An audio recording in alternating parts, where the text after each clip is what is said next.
everybody. Welcome back to Innovation Root Studio. I'm your host, Noopur, and today I'm back with an interesting discussion with Jesse Fewell with us. And I'm really excited and looking forward to this discussion, Jesse.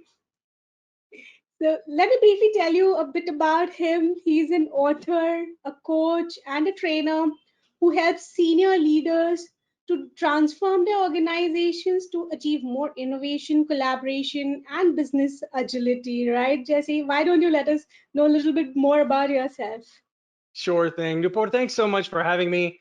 I love talking about uh, these uh, these things and helping people kind of get more clarity on where they want to go in with this agile career business. Uh, Hi, I'm Jesse. I had my first career in as a software engineer for about 10 years, and then I moved into project management for another 10 years. And then what put me on the map was when I volunteered to help a few early adopters bring agile methods to the Project Management Institute and the PM community. And that served as a springboard into more opportunities to bring agile methods into companies, into governments, into nonprofits, and now I'm at a place where I feel my most reward helping individual professionals navigate this new business reality. What does it mean to be a project manager in the modern world? What does it mean? What does it mean to be a scrum master when everybody thinks they know what you're supposed to do with your job? What does it mean? What does it mean to be a coach? And because sometimes people misunderstand that to mean a trainer or a micromanager. So that's what I do today. I specialize in helping agile professionals get even more influence, more impact, and more income in their careers for doing the best work they could have imagined. Yeah, sure. Thank you, Jesse, for this brief introduction. And I would enjoy talking more about overcoming agile career challenges with you throughout this discussion. And to begin with, my first question to you is, what do you see as the key challenge which is faced by the agile professionals today in a changing environment? Yeah, that's a really important question because I see a lot of Scrum Masters, product owners, business analysts, project managers, product managers, um, agile coaches and trainers and consultants. I see them all struggling with the reality that agile has not fixed everything. And so like there's this expectation that once we start using Scrum or once we start using Kanban or we do some DevOps, that magically leaders will start to be more effective, and they'll start offering more recognition of the team's accomplishments, and they'll start giving us more equipping and support. And it's not happening. Or we're expecting that as soon as we start rolling out more of these workshops and chartering, that stakeholders will be on the same page and we're aligned on the direction of where the product is supposed to go and where the backlog is going, and it's not happening. Or that we're expecting that in a world where we're supposed to be more empowered as professionals, that means that my career now has more opportunity for more responsibility, more promotion, more salary increase, and it's not happening. And so I see a pervasive pattern of missed expectations for a lot of agile professionals out there who feel stuck in an environment where maybe we're doing Scrum in name only, maybe we're doing fake agile, or maybe we're doing agile by the book, but there's still a lot of toxic interactions. And as a result, I'm not getting ahead in my career. I'm not getting the fulfillment that I was expecting. And so this is the overarching pattern I see today, is the unfulfilled promise that Agile had on a personal professional level. Yes, there are some companies that are getting some boosts and benefits. Yes, there are a lot of, particularly in the world of digital transformation and unicorns and tech startups there's a lot of financial opportunity, but it's not translating to the kind of fulfillment that we expected for us as often as we would have expected. Yeah, I understand that. And Jesse, Agile has been with us for approximately 20 years or more. Why do you think these challenges are still happening? I mean, over the 20 years, we have seen different frameworks, different methodologies coming in. What are the root causes that these challenges still exist? Yeah, that's a good point. Last year was the 20th anniversary of the Agile Manifesto and the Agile movement.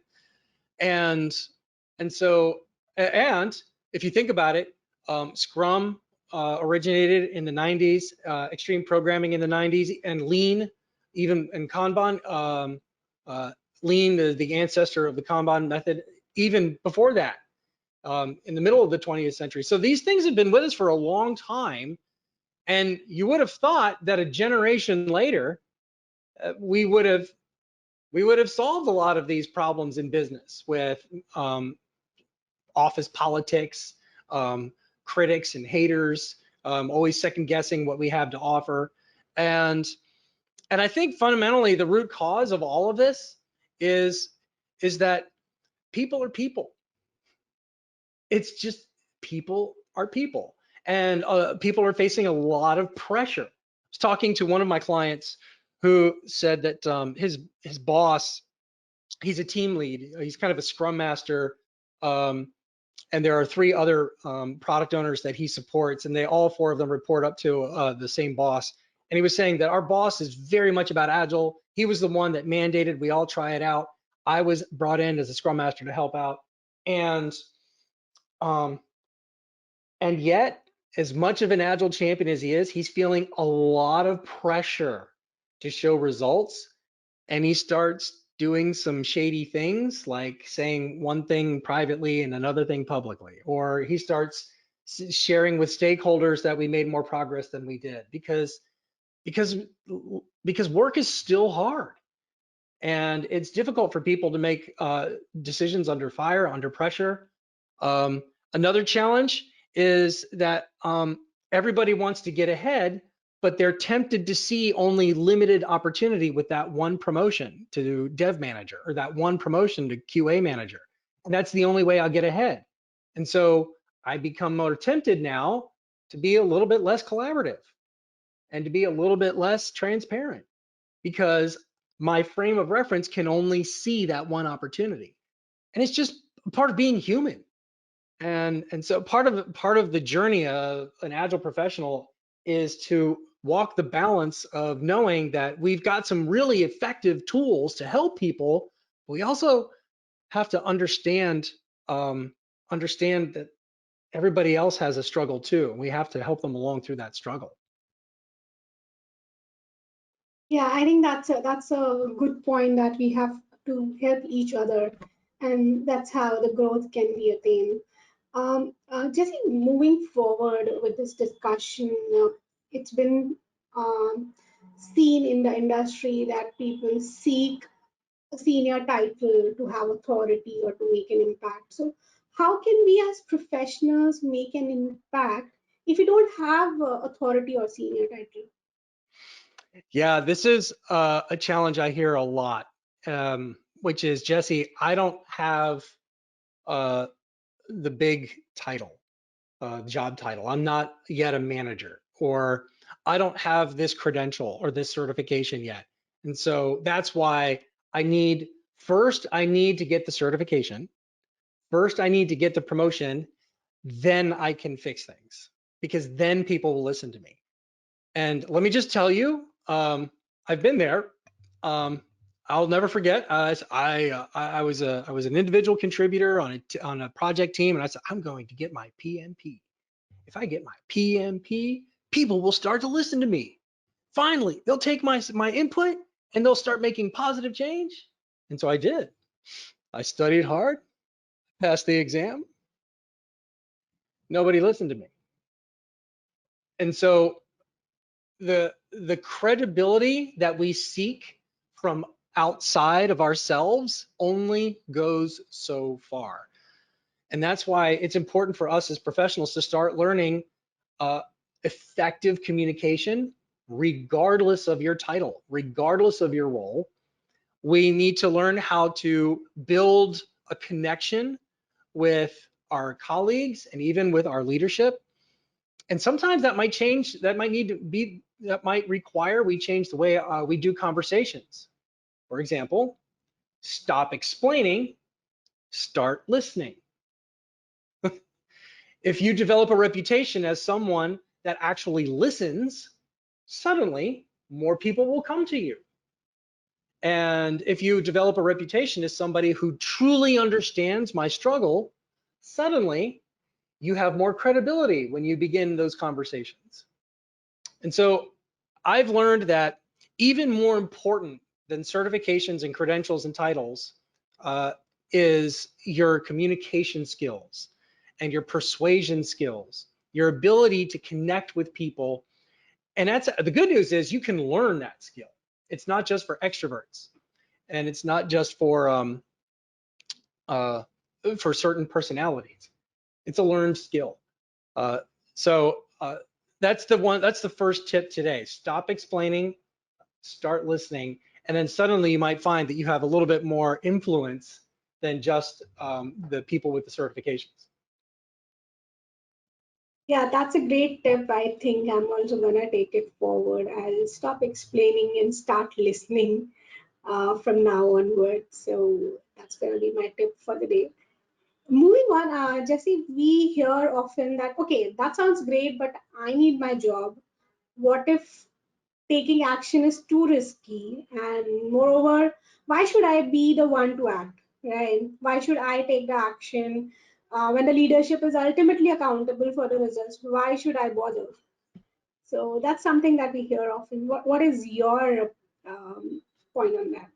Well, there's two things that come to mind, and it totally makes sense that sometimes you work in an environment where having those kinds of honest conversations and trying to build rapport and connection can be viewed as a threat. And sometimes the people that you're talking to, they're not interested in that you understand. They're only interested in that you go do what they tell you to do. And the fear is that if you have an opinion, you will be sacked. And if you show critical thinking, you will not be given any kind of opportunity. And I want to say that it sometimes is the reality that you might be working for some leadership that is very insecure, very toxic, and you do need to be sensitive to that. But I would say that most times, uh, if you take a little bit of a step forward and you say, I'm on board with this strategy. If it's okay, I have a couple of ideas about how we can move in that direction. Or you could say, I like the features that we're being asked to build. I have a couple of suggestions on how we might design them. Or I notice we're doing a lot of retesting again and again. And that's a lot of time wasting for you and for you. I've got a couple of ideas about how we might minimize some time wasting. If you just speak up like that, well, first, it'll give you the satisfaction of knowing that you're helping the big picture. But second, you've just improved your profile. You've just improved the perception of how people view you as more than just a doer, but also as a contributor, as someone that can help move things forward. So that's the first thought I have, is that in some cases it's a little bit too risky, and there are solutions for that. But in most cases, just kind of offering a couple of humble suggestions sets you apart. But the other reason that you should never wait for your boss to fix things is because your boss doesn't see what you see. Your boss and the leadership is looking at from a different perspective and through a different lens and for different objectives. And they're held accountable for their results and their performance plan. You're really a secondary priority. And so the only one who's truly going to take care of your career is you. The only one who's really going to find true opportunity to get ahead is you, because your manager might not be even thinking about your promotion. They might not even be thinking about the next set of responsibilities for you to take unless you bring it up, unless you discuss it. So those are the two reasons why waiting for your boss is the worst career strategy. Waiting for your boss to highlight you, to give you opportunity, you need to speak up. I hope the newbies and the professionals who have just entered this community would listen to this and act upon this. So it's a great advice, Jesse, again. Moving on to another thing that we hear often is, okay, I've already tried this, done this, and things are still not improving for me. What should I do? It's almost a give up state for many professionals. What is your suggestion to them? Yeah, I like to I like to encourage a principle, a kind of a mind shift, which is to embrace small wins. And if we think about it, in the world of innovation, in the world of digital creative products and solutions, iterative and incremental is the way forward. Right? We have a prototype and then we get feedback and we try again. And we build a little bit of an MVP and we get some feedback, some additional funding, and we keep going. The same is true for your role. In your role as a business analyst, a project manager, as a tester, as a developer, as an architect, embrace the small wins along the way. So did you get your specifications approved for the first time? Hey, let's go out to dinner. Did you have a suggestion to the senior leadership that they actually said, hey, it's a good idea, thank you, we'll actually consider that? Hey, all right, high five. uh, so and the more that we start to notice and highlight those small wins, whether it's in our role or in the teams around us. Hey, did that team member just make their own suggestion and volunteer for their own task without you having to tell them, Scrum Master? All right, let's do a happy dance privately. Uh, and and so celebrating those small wins, it does two things. Number one, it opens your eyes to momentum. It opens your eyes to see the progress that's being made at the team level, at the organization level. Uh, the first time the senior executive says the word agile, small win. Do they understand it? No. Are they going to fund it? No. Did they mention the word? Yes. Small win. The small win. And the other reason that you want to highlight small wins beyond just noticing all that momentum and that positive direction, of positive energy, is that it creates a positive momentum and a positive energy. So the first is you open your eyes to see victory and momentum. The other is you're setting a tone of positive frame of mind. It's easy to always see everything that's broken. It's easy to always see what's missing and the roadblocks and the dependencies and the politics and the inefficiencies that are, and then your work is being disrupted and redone by somebody else. And yet, all of the research shows that the people who have a regular practice of gratitude and positivity, they get they get more results in their work, they get more attention at the office, and they have better overall physical health. So embrace small wins, celebrate them. True that, and I am sure the audiences are going to really enjoy the kind of advices that you have brought up. But in case if anybody want to follow up with you to learn more, how they can do that. Well, if you've tolerated me this long in this conversation, then I'd like to invite you to a chat. I have a policy where anybody who wants to move further, who's willing to sit down and talk about their career and about their role and about the challenges they're facing, I'm willing to chat with you at agilevictory.com/talk. agilevictory.com/talk.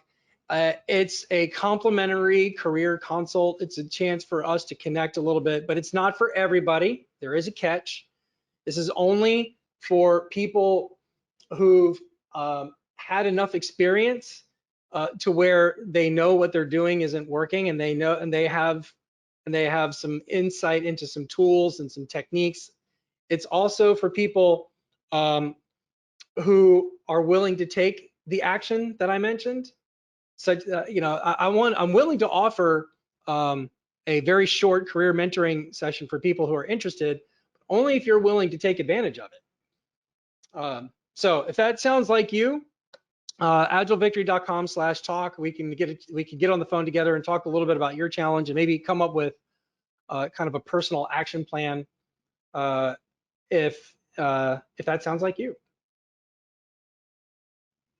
Thank you so much, Jesse. This was amazing to hear all these advices from you. And now moving on to a very quick and interesting section of this discussion. I hope you're ready for the rapid fire. Okay, so here we go. Which is your favorite book? My favorite book, what I'm reading right now is Perfect Stillness, which is a book about enlightenment and the yogi and the bodhisattva kind of path. It's a Wow. it's a spiritual book, and I like bringing a lot of spiritual insights into my day-to-day work.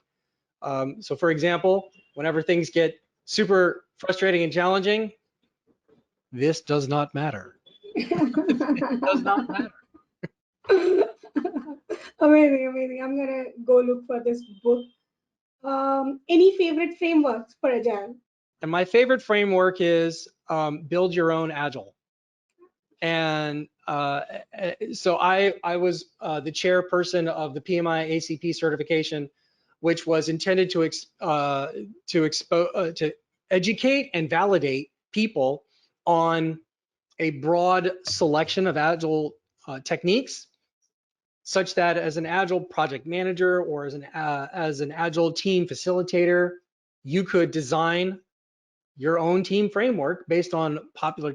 It's the least common approach, but it's the one that I find most curious and interesting. It has a lot of creativity to people saying, you know what, we're gonna do sprints, but we're not going to do daily stand-ups. We're gonna do DM and IM instead, because we're an open source project. And so another book about that was called The Year with No Pants. The Year with No Pants is a book by my former product manager, Scott Birkin, who spent a year at WordPress. And he describes, as you're reading this as an Agilist, you're starting to see, ooh, that's an Agile technique. Ooh, and the word Agile is never mentioned in the book. And you're like, oh, that's interesting. So that's my favorite framework, build your own Agile. Nice, nice. The most common myth about Agile transformation that you come across often? The most common myth is that if we just explain Scrum to executives, they will get it and they will help. Executives don't care about Scrum. They simply don't. They care about productivity, date reliability. They care about transparency. What work is happening in my organization right now? Speed to market, product quality.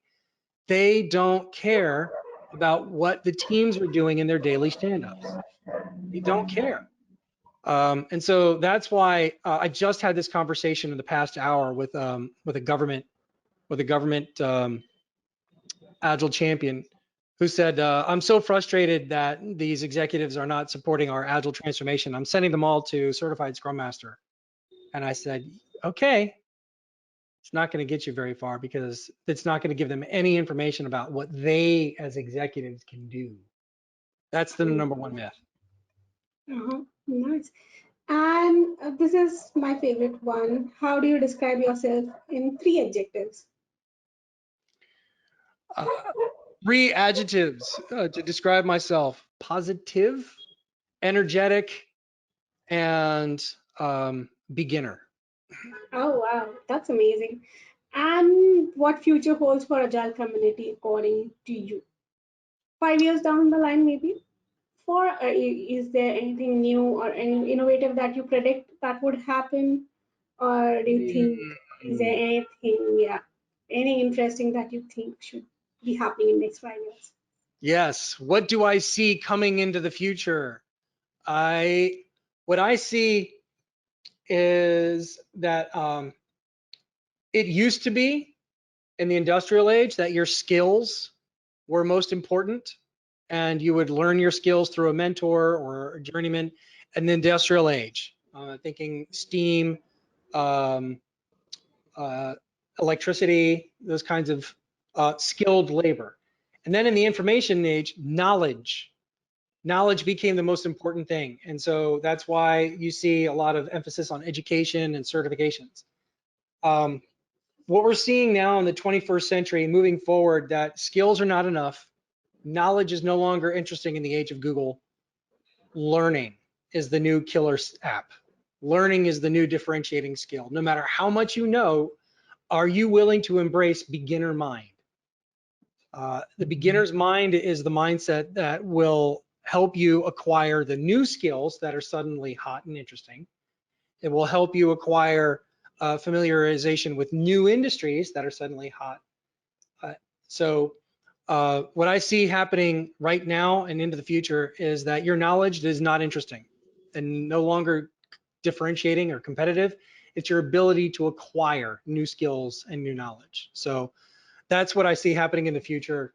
People who are the current experts in X, Y, and Z, once you get to that level, there's nowhere else to go. That's amazing. So thank you so much, Jesse. With that, I won't throw any more questions to you in this round, and I would like to you to share your 1 cent tip for the professionals who have just entered the Agile community or have just started practicing different methodologies for Mm, innovation. And since the last 2 years had been very difficult, right? yeah. So it's not the So usual that others have seen. So what would it be? so my number one tip for any career professional, um, whether you're in tech or you're in Agile or whether you're in government or in the commercial space, if you're in the Western context or in the Indian context, the number one tip I have is to get involved in your career outside the office, like watching this video, for example, or going to a meetup, or finding a mentor outside the office who is neutral and unbiased, because your manager is not neutral and unbiased. They have their own goals and objectives.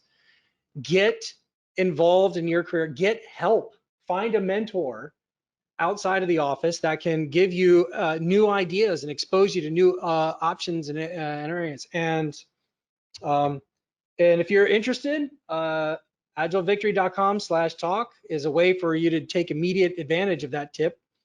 It's a no obligation career consult for people who are ready to take action with the skills that they already have, and in order to get ahead and move to the next level. So get involved in your career outside the office.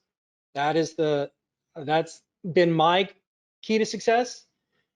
I've spoken to thousands of people. I've done work in over a dozen countries. I founded several startups. I've created industry certifications, and and I wrote books, and it's all because I started first by saying, okay, I think I'm going to go to a conference. And that conference led to, okay, I think I'm going to have a phone call with this association. So get involved. Thank you, Jesse. This was amazing. With this, we come to the end of our discussion, but it's been amazing. I believe half an hour for me, where we discuss overcoming agile career challenges, right from what are the challenges and why do they still exist even after 20 years of agile, and then discovering many phases of it. And It's been amazing. A couple of things that I still remember is stop explaining and start listening. So that's my key takeaway for the day. And Noopur, you make me so happy. You actually took notes. Yes. yeah, so that's been an amazing half an hour for me, and thanks for answering those quick questions for me as well. And I really had fun. Thank you so much once again for being with us. All the best. Thank you, everybody.